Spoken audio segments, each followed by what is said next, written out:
Ang pagbag-o sa format sa misa. Sa dili madugay, ipresentar sa akong simbahan.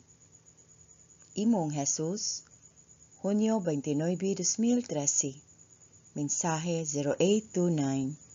Book of Truth. Ang mensahe. Akong minahal nga anak, kinahanglan nimong ibaliwala ang pagdumot nga migawas sa mga baba, sa mga nag-angkon nga balaan nga mga tawo, ug maunungon nga mga sumusunod sa akong minahal nga inahan. Hibalui nga ang pagdumot nga ipakita batok kanimo mahimong labi pang dautan kaysa bisan kinsa nga manalagna nga mianhi una kanimo. Gisultihan ko ikaw niini dili aron mahadlok ka, kundili aron lamang nga dawaton nimo kini nga kamatuoran ug unya ibaliwala ang pagkadautan.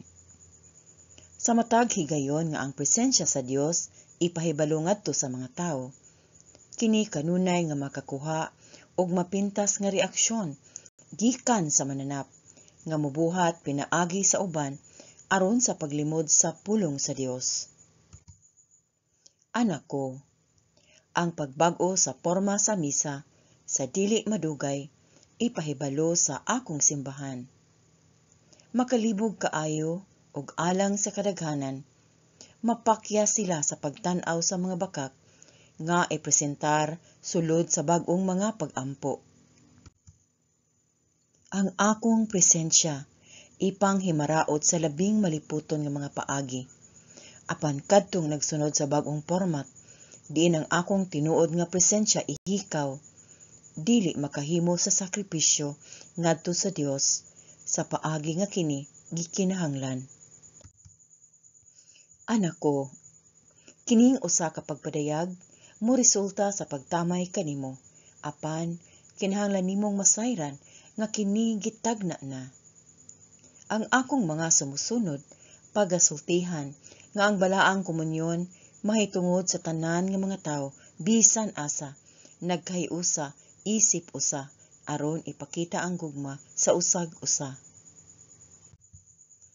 Hinahinay apan sigurado ang santos nga misa dili na mahitungod sa akong balaang sakripisyo.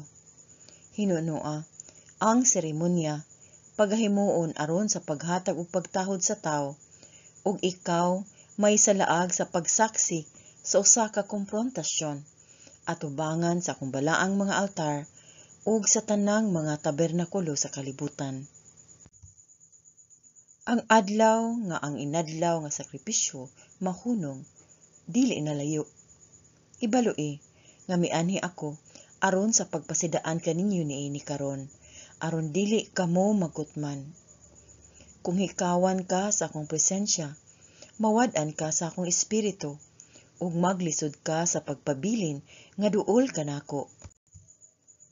Ang mga pulong nga gamiton sa paglingla kanimo maglakip niini nga mga pulong alang sa kaayuhan sa tanan, alang sa panahiusa sa tanang mga anak sa Dios. Ang misa magbaton og bag-ong kahulugan, makalimtan ang akong kamatayon sa cross, ug ang tanan nga mga hinungdan niini pagausabon. Hinumdumi ni anang adlaw ang akong mga pulong kanimo karon. Dawata ang pagpuli ug ang akong presensya mawala. Ako magauban kaninyo, apan dili na mao ang akong lawas nga inyong pag-aambitan. Sa mga wala motuo sa daotang plano nga nabuhat na aron mapapas ang tanang mga timaan kanako, ako nagsulti karon. Kung mawala na ako, pangitaon ba ninyo ako? Sa diha ang akong balaang Eucharistia, hugawan, maghimo ka ba og mga pasumangil alang sa mga responsable? O mosunod ka ba kanako og maminaw sa kamatuoran sa diha nga ikaw libutan sa mga bakak? Ang pagpili, imong Jesus.